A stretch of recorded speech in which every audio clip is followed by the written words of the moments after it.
Hello guys, today we discuss some important question asked in interviews. So let's start. Question number 1. When to use double pipe heat exchanger and shell and tube heat exchanger? हम double pipe heat exchanger और shell and tube heat exchanger का use कब करते हैं? Then double pipe heat exchanger are used when the heat transfer area is small, say up to 14 meter square.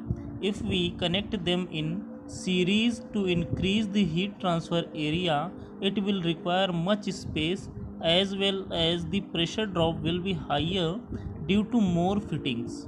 Also, we can't increase number of passes for either side fluids. The double pipe heat exchanger can't be used for dirty fluids due to choking and cleaning is tougher. The advantage is it's simple to construct and easy to operate. But in shell and tube heat exchanger, we can pack a large heat transfer area within a small volume. As the number of tubes are more in a shell and tube heat exchanger, we can expect a higher turbulence which will result in higher heat transfer rate. Dirty fluids also can be handled owing tube cleaning. So क्या होगा कि double pipe heat exchanger का use हम कब करते हैं? तो double pipe heat exchanger are used when the heat transfer area is small से up to 14 metre square. Double pipe heat exchanger का यूज़ हम करते हैं जब हीट ट्रांसफ़र एरिया स्मॉल हो, लगभग 14 मीटर स्क्वायर तक हो, तब हम डबल पाइप हीट एक्सचेंजर का यूज़ करते हैं. If we connect them in series to increase the heat transfer area, it will require much space as well the pressure drop will be higher due to more fittings. अगर हम double pipe heat exchanger को series में connect करते हैं heat transfer area को बढ़ाने के लिए, तो इसे आवश्यकता होगी ज़्यादा जगह की, मोर स्पेस की आवश्यकता होगी, और इसमें प्रेशर ड्रॉप भी हायर होगा due to more fittings. Also we can't increase number of passes for either side fluids. इसलिए हम जो है दूसरे फ्लूइड्स के लिए ज़्यादा पासेस नहीं इंक्रीज कर पाते हैं. The double pipe heat exchanger can't be used for dirty fluids due to choking and cleaning is tougher. Double pipe heat exchanger का यूज़ हम डर्टी फ्लूइड्स के लिए नहीं करते हैं क्योंकि इनकी चोकिंग और क्लीनिंग, इसकी ट्यूब की चोकिंग और क्लीनिंग जो है बहुत ही टफ होती है. The advantage is it simple to construct and easy to operate. Double pipe heat exchanger का एडवांटेज क्या है कि ये कंस्ट्रक्शन में सिंपल है और इसे ऑपरेट करना भी इजी होता है. But in shell and tube heat exchanger we can pack a large heat transfer area within a small volume. But shell and tube heat exchanger में क्या होता है, हम एक लार्ज हीट ट्रांसफ़र एरिया को एक छोटे से वॉल्यूम में पैक कर देते हैं. As the number of tubes are more in a shell and tube heat exchanger, जैसे कि shell and tube heat exchanger में number of tubes ज़्यादा होती हैं, we can expect a higher turbulence which will result in higher heat transfer rates. हम एक higher turbulence को expect करते हैं जो कि हमें रिजल्ट देता है हायर हीट ट्रांसफ़र रेट्स को. Dirty fluids also can be handled owing to easy cleaning. और shell and tube heat exchanger में डर्टी फ्लूइड्स को भी हैंडल किया जा सकता है क्योंकि इनकी ट्यूब्स की जो क्लीनिंग होती है वो इजीली की जा सकती है. नेक्स्ट क्वेश्चन है, what is Biot number? What is Biot number? Biot number क्या है? तो Biot number is dimensionless number defined as BI is equal to HL upon KB. Biot number को हम BI is equal to HL upon KB से define करते हैं, where H is equal to convective heat transfer coefficient, L is equal to characteristic length, volume of the body upon surface area of the body, unit is metre. Next KB is equal to thermal conductivity of the body, watt per metre kelvin. It is the ratio between conductive heat transfer within a body to that of convective heat transfer away from the body. If it is alone above 1 means convection is more and less than 1 means conduction is more. तो Biot number क्या है? Biot number एक dimensionless number है जिसे हम B I equal to H L upon K B के द्वारा define करते हैं, जहाँ पे एच हमारा क्या है? कन्वेक्टिव हीट ट्रांसफर कोफिशिएंट है, यूनिट इसकी वाट पर मीटर स्क्वायर केल्विन है। इसी प्रकार एल हमारा कैरेक्टरिस्टिक लेंथ को रिप्रेजेंट कर रहा है, और जो कि हमारा volume of the body to the surface of the area of the body का ये रेशियो होता है, और कैरेक्टरिस्टिक लेंथ को हम इन मीटर रिप्रेजेंट करते हैं। इसी प्रकार के भी हमारा थर्मल कंडक्टिविटी ऑफ बॉडी को रिप्रेजेंट कर रहा है, जो कि वाट पर मीटर केल्विन में होता है। It is the ratio between conductive heat transfer within a body to that of convective heat transfer away from the body. Biot number हमारा क्या होता है? बायोट नंबर हमारा एक रेशियो होता है conductive heat transfer within a body to that of convective heat transfer away from the body का ये एक रेशियो होता है। If it is above 1 means convection is more. अब अगर बायोट नंबर जो है एक से ज़्यादा आ रहा है, एबव 1 आ रहा है, तो कन्वेक्शन ज़्यादा होगा, convection is more. And less than 1 means conduction is more. अगर बायोट नंबर जो है एक से कम आ रहा है तो कंडक्शन ज़्यादा होगा।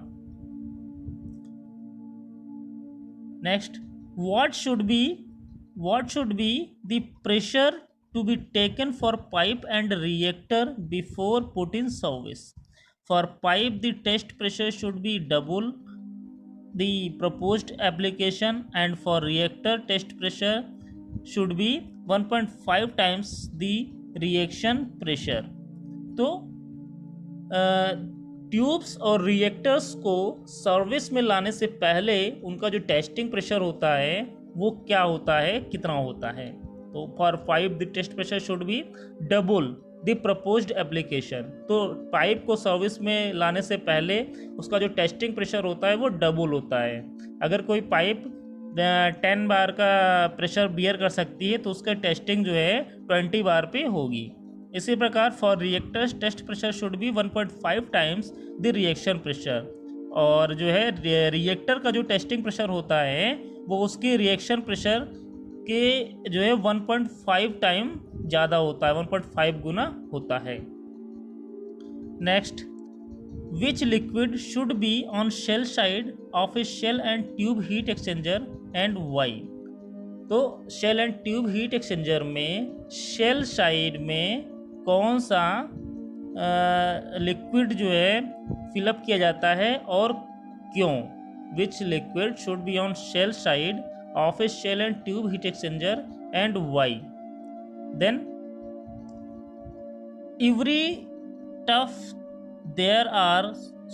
every though there are no strict condition on this, the following points are taken into consideration normally. The corrosion fluid shall pass through the tube side, as the replacement of tube is easier and cheaper than shell side.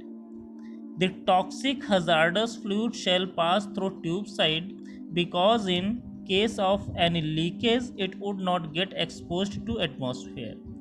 तो shell side में heat exchanger में क्या होता है कि जो है कोई ज़रूरी नहीं है कौन सा फ्लूइड कहाँ पे हमें रखना है, कोई स्ट्रिक्ट कंडीशन नहीं है, बट फिर भी नॉर्मली के जो है कंसिडरेशन क्या होता है, the corrosive fluid shall pass through tube sides as the replacement of tube is easier and cheaper than shell side. Corrosive fluid को हम ट्यूब साइड में रखते हैं क्योंकि ट्यूब्स का रिप्लेसमेंट जो है इजियर होता है और चीपर भी होता है शेल साइड की अपेक्षा। इसी प्रकार the toxic hazardous fluid shall pass through tube side. Toxic और हैजार्डस फ्लूइड को भी हम ट्यूब साइड के थ्रू पास करते हैं, because in case of any leakage it would not get expose to atmosphere. अगर किसी कंडीशन में कोई लीकेज हो जा रहा है तो जो है ये एटमॉस्फेयर में एक्सपोज नहीं होगा, और एक पर्टिकुलर ट्यूब जो लीक होगी उससे भी हम रिप्लेस कर सकते हैं। Next, how we can find leakage in any tube in shell and tube heat exchanger? we have to remove the bonnets of left and right side of the heat exchanger. We have to force a liquid through the shell side within high pressure. It will penetrate the leaked tube and come out via the same tube. Thus we can find the leakage. तो how we can find leakage in any tube in shell and tube heat exchanger? हम किसी shell and tube heat exchanger में किसी pipe का leakage, किसी tube का leakage कैसे पता करेंगे? तो we have to remove the bonnets of the left and right side of the heat exchanger. हम हीट एक्सचेंजर के लेफ्ट और राइट साइड के बोनेट्स को रिमूव करेंगे. We have to force a liquid through the shell side with high pressure. और फिर उसके बाद हम एक जो है लिक्विड को फोर्सली थ्रो करेंगे शेल साइड से. It will penetrate the leaked tube and come out via the same tube. तो ये जो लिक्विड फोर्सली जाएगा अंदर, ये जो है लीक्ड ट्यूब को पेनिट्रेट करेगा और बाहर आएगा सेम ट्यूब से. Thus we can find the leakage. और इस प्रकार हम लीकेज का पता कर लेंगे. Next, what is the difference between vapor and gas? What is the difference between vapor and gas? A vapor is formed by heating any liquid and it can be condensed at atmospheric conditions either by reducing temperature or by increasing pressure. But a gas has already above the critical temperature and can't be condensed by application of above methods. First, it has to be brought below critical temperature, then only it can be condensed. तो क्या है कि what is the difference between vapor and gas? Vapour और gas में difference क्या है? Vapour और difference में क्या है? A vapor is formed by heating any liquid and it can be condensed at atmospheric conditions either by reducing temperature or by increasing pressure. Vapour is formed by heating any liquid. किसी liquid को heat करने पे vapour form होती है. And it can be condensed at atmospheric conditions. और इसे atmospheric conditions पे condense भी किया जा सकता है. आइदर बाय रिड्यूसिंग टेम्परेचर और बी इंक्रीजिंग प्रेशर. या तो टेम्परेचर को इंक्रीज कर दिया, टेम्परेचर को रेड्यूस कर दिया जाए, कम कर दिया जाए, और प्रेशर इंक्रीज कर दिया जाए. But A gas has already above the critical temperature. लेकिन एक गैस जो होती है ये हमेशा क्रिटिकल टेम्परेचर से एबव होती है. And can't be condensed by application of above methods. और हम गैस को एबव मेथड्स के अकॉर्डिंग, यानी कि टेम्परेचर रिड्यूस कर दें या प्रेशर इंक्रीज कर दें, इस प्रकार हम किसी गैस को कंडेंस नहीं कर सकते. First, it has to be brought below critical temperature.